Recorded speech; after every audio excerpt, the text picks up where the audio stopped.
Nous l'avons bien compris, notre échange fut courtois. Nous allons tout faire pour éviter ce campement de migrants avec des recours juridiques. Mais s'il s'avérait que les migrants étaient installés au-delà de 2 mois et en nombre supérieur à 100, notre réaction sera gigantesque. Vous entendez, monsieur le préfet? Gigantesque! D'ailleurs, qui sont ces migrants? Il est évident aujourd'hui que ces derniers viennent du Soudan, d'Érythrée ou d'Afghanistan. Ce ne sont pas des réfugiés d'Irak ou de Syrie. Ce sont des candidats manipulés par les passeurs du rêve occidental qui serviront d'esclaves pour servir les bons bourgeois dans leurs restaurants ou balayer les places de marché. D'ailleurs, ils viennent de Stalingrad, les beaux quartiers bobos de Paris. C'est incroyable. Il a fallu les évacuer en urgence de Paris, là même où sont présents le plus grand nombre d'adeptes du vivre ensemble, enfin du moins théoriquement. Nous sommes fiers de ce que nos aïeux nous ont transmis, un pays que nous aimons, quelles que soient nos origines, nos croyances et nos convictions. Nous sommes aujourd'hui dans un lieu symbolique, ici, devant le château de Versailles, sur la place d'Armes. C'est le lieu qui a traversé l'histoire, les régimes, les drames, la grandeur et les synthèses de notre culture commune, qui a commencé avec le baptême de Clovis, a été imprégné par la Déclaration des droits de l'homme, a connu les guerres et les révolutions. Nous sommes républicains ou royalistes, de droite ou de gauche, chrétiens ou non. Mais nous sommes ici parce que nous aimons notre pays et sa grandeur et que nous ne voulons tout simplement pas être envahis. Notre civilisation est belle. Ici, il n'est pas de tradition de brûler nos maisons quand on les quitte. Ici, nos femmes n'ont pas le choix entre être voilées et être violées. Ici, on aime le vin et le cochon. Ici, nous sommes en terre chrétienne. Le préfet Morvan, aux ordres d'un État décadent et aux abois, a décidé de manière illégale d'implanter sur le site de l'INRIA 100 migrants, pour l'instant venant de la jungle de Stalingrad. Nous l'avons rencontré ce matin à l'occasion des cérémonies du souvenir de nos poilus et nous avons pu dialoguer quelques instants. Il nous a confirmé qu'il n'y aurait qu'une centaine de migrants pour 2 mois. Cette décision faisait suite à la volonté d'installer sur un site de 24 hectares à Louvciennes un énorme camp de migrants qui finalement n'a pas vu le jour grâce à votre mobilisation. Donc, si j'osais une référence historique, je dirais que nous sommes là, cette fois-ci, Parisiens et Versaillais, donc pour faire une commune commune. Ouais, nous sommes le peuple. Bravo. Partout où les migrants passent, la tranquillité publique trépasse. Pour montrer au préfet que nous sommes nombreux. Oui. Ensuite, nous avons effectivement l'honneur d'avoir parmi nous un général 4 étoiles, un général important de l'armée française qui sera présent et qui nous fera une communication devant la préfecture. Donc je vous incite vraiment à être présents nombreux.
Alors, je citerai, à pouvoir citer Pascal, je m'en arrêterai là avec les citations, mais je citerai Bossuet.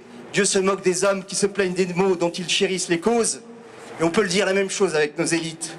Car aujourd'hui, effectivement, si toutes les personnes qui viennent ici ne sont pas des réfugiés de guerre, il faut bien rappeler quand même que le chaos qui règne en Irak, en Syrie et en Libye, et qui apporte pour partie, eh bien, ces réfugiés, sont la conséquence immédiate et directe des politiques dramatiques menées depuis des décennies par nos gouvernants. Parce que nous sommes le peuple, comme on l'a déjà dit, mais nous sommes différents et tous unis, de droite, de gauche, chrétiens, athées, royalistes, républicains.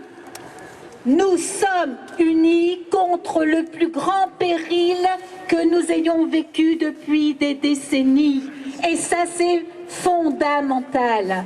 Et c'est pourquoi nous allons démonter ces camps de migrants, qu'ils soient d'accord ou pas. Ce qui nous menace, c'est l'extinction de notre civilisation. Parce que le péril que les migrants amènent avec eux, c'est l'islam. Et l'islam, c'est terriblement destructeur. C'est eux ou nous, il n'y a pas d'autre solution. Ils sont où les réfugiés chrétiens? Ils sont où les chrétiens d'Orient? Elles sont où les yézidis qui sont vendus en esclavage, vendus, utilisés comme esclaves sexuels? On n'en parle pas, on ne s'en occupe pas, on ne s'occupe que des hommes seuls qui viennent seuls pour repeupler la France et en faire des millions de musulmans dont nous ne voulons pas. Je tiens juste à rappeler qu'un État politique, une police politique, a radié le général Pickman de son statut de militaire. C'est une honte absolue. Les gens qui ont fait ça devront rendre des comptes lorsqu'un officier général qui a rendu service toute sa vie avec honneur et fidélité son pays le traitait de la sorte parce qu'il est allé à une manifestation pour soutenir le peuple, c'est une honte absolue. Mon général, c'est un honneur de vous avoir aujourd'hui. Je vous laisse la parole, elle sera entendue. Merci beaucoup de votre présence. Bonjour à tous les patriotes présents. Je vous salue tous avec amitié, considération, estime. C'est un immense plaisir d'être avec vous aujourd'hui, car mes racines sont versaillaises. J'ai passé 15 ans de ma vie ici, je suis arrivé à 4 ans, j'en suis parti à 19, quand je suis rentré à Saint-Cyr, et donc je connais bien cette ville, j'en suis toujours amoureux, et je suis donc des vôtres. Aujourd'hui, tout a été dit sur les migrants, donc je ne compléterai pas le panel extrêmement complet qui a été fait. Je peux simplement dire que les migrants, je les ai côtoyés pendant 2 jours dans la jungle de Calais, donc je sais ce qu'ils sont. Je suis simplement venu vous parler du problème de la colère des policiers depuis 1 mois. Je dirais en préambule, quand la police, dans un état de droit, est dans la rue, alors la République est au plus mal. Nous le savons tous, la première vocation des forces de l'ordre, c'est de servir et de protéger nos concitoyens. Leur mission vise à chaque instant, vous le savez, à faire reculer la criminalité et la violence. Aujourd'hui, pourtant, les policiers de notre pays sont descendus dans la rue depuis 1 mois pour exprimer spontanément et collectivement un sentiment de colère ainsi qu'un réel désarroi. En dépit du grand désordre qu'un tel mouvement génère, il nous faut analyser pourquoi ces derniers en sont arrivés à cette extrémité. D'abord, il ne faut jamais oublier que pour assurer la sécurité de ses concitoyens, il convient d'abord d'assurer sa propre sécurité. Or, nous le savons, les événements de Viry-Châtillon du 8 octobre étaient une attaque violente, délibérée et sauvage au cocktail Molotov, perpétré par des jeunes sur un véhicule de police. Le but est clair de cette agression était de casser des policiers et de les tuer, disons-le clairement. Oui, je crois que je peux dire que cette attaque scandaleuse a été la goutte d'eau qui a fait déborder le vase. Avant tout, nous devons avoir à l'esprit que l'intensité exceptionnelle du mécontentement des policiers tient à deux causes fondamentales. La première, qui n'est pas celle du manque de moyens, mais c'est un profond manque de considération qui atteint le corps des policiers. Et d'autre part, la seconde, pour moi essentielle, c'est la perte totale du sens de leur mission au profit des citoyens. Une telle situation, vous vous en doutez, n'est pas née soudainement. Depuis les premiers attentats de l'année 2015, les policiers et les gendarmes ont été engagés sur tous les fronts. Hélas, les éphémères témoignages qui ont été rendus à l'époque, notamment en janvier, ont créé de l'émotion, mais n'ont pas apporté plus. Et ils sont déjà bien loin. Dans ce contexte délétère que nous connaissons, et alors même que des efforts considérables ont été consentis depuis plusieurs mois, les policiers ressentent aujourd'hui, et ils me l'ont dit clairement, un véritable manque de reconnaissance du pouvoir et de leur hiérarchie, ainsi qu'un sentiment d'abandon qui sont bien supérieurs au déficit de gratitude qu'ils éprouvent habituellement. Mais plus encore, c'est désormais l'autorité des forces de l'ordre qui est grièvement battue en brèche. Surtout parce que depuis 2012, l'autorité même de l'État s'est délitée au fil des atermoiements, des reculades et du manque de fermeté du pouvoir. En schématisant, on constate qu'une grande partie des fonctions régaliennes de l'État ne sont plus assurées ou alors très mal remplies. Une telle déficience, bien sûr, a généré des conséquences insupportables pour les forces de l'ordre qui non seulement ont le sentiment ancré de ne plus être considérées, mais voient au quotidien leur mérite physique atteint. Ainsi, chaque mois, il faut le savoir, plus de 500 policiers sont blessés dans une réelle indifférence. 500. Ce chiffre, il faut le retenir et le marquer dans vos esprits. À cet égard, on ne peut que déplorer le terme de sauvageon qui a été employé à propos des incendiaires. Des incendiaires tueurs de Viry-Châtillon et qui manifestement procèdent d'une infinie maladresse. Dans l'esprit des policiers, ce terme est révélateur du peu de considération que les autorités politiques actuelles peuvent avoir au fond d'elles-mêmes envers eux.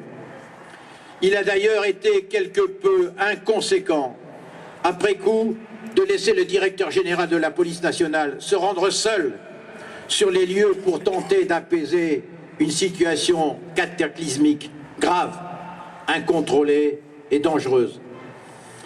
La seconde cause fondamentale, je l'ai esquissé tout à l'heure, qui nourrit fortement l'exacerbation des policiers, est celle de la perte du sens de leur mission. Au regard de l'exigence de leur implication personnelle, l'exercice quotidien de leur métier ne leur permet pas de voir quel est l'aboutissement de leur engagement. Il s'agit avant tout, et vous le savez tous, de la problématique de la réponse policière. C'est peu dire que cette réponse n'est pas à la hauteur des enjeux sécuritaires de notre société, ni même en rapport avec l'investissement professionnel des forces de police ou de gendarmerie. Il n'est évidemment pas question de considérer ici que les magistrats sont systématiquement laxistes, mais il faut admettre que la réponse pénale est largement insuffisante. Elle se heurte à bien des écueils, certes, telle l'insuffisante capacité d'accueil du milieu carcéral, situation que le gouvernement semble avoir récemment découverte après plus de 4 ans de passivité.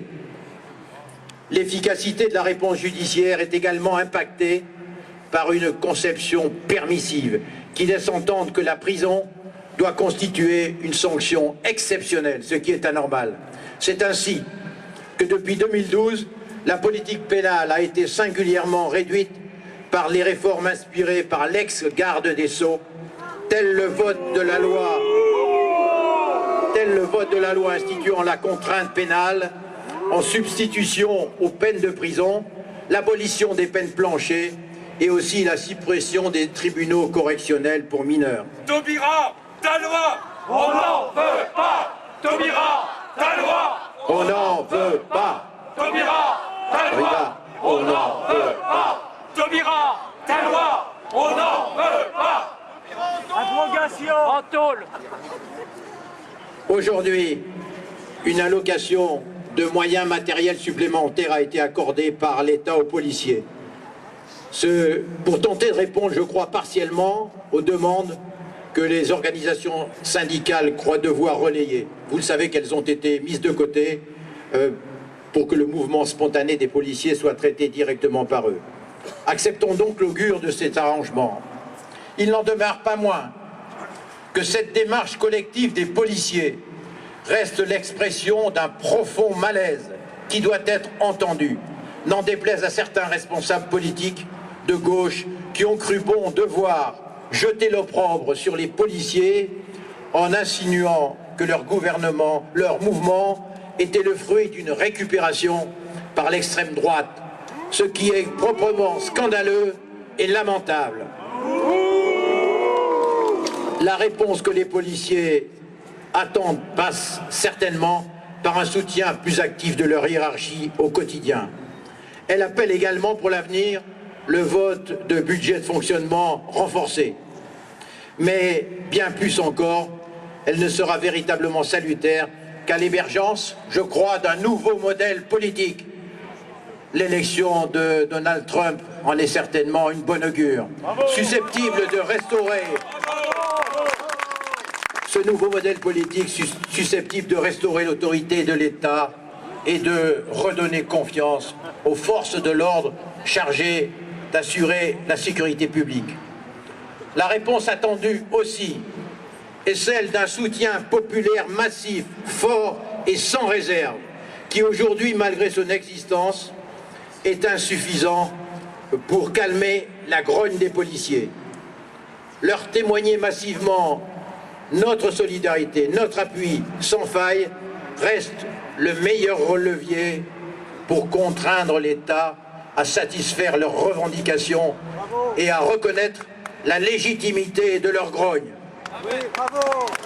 Oui, soutenons avec force et détermination les policiers. Nous le savons tous, il en va de la sauvegarde de notre démocratie et de notre nation. Alors, debout les patriotes, debout la France, parce que c'est debout que l'on écrit l'histoire. On est chez nous. On est chez nous. On est chez nous. On est chez nous. Mes amis, chers concitoyens, merci mon général de nous avoir fait l'honneur d'être présents aujourd'hui. Cela nous fait chaud au cœur. Vous qui vous êtes battus toute votre vie pour notre pays, vous êtes l'exemple pour notre jeunesse. Ces féroces soldats qui viennent jusque dans nos bras, égorger nos fils et nos compagnes. Aux armes, citoyens, formez vos bataillons, marchons, marchons, qu'un sang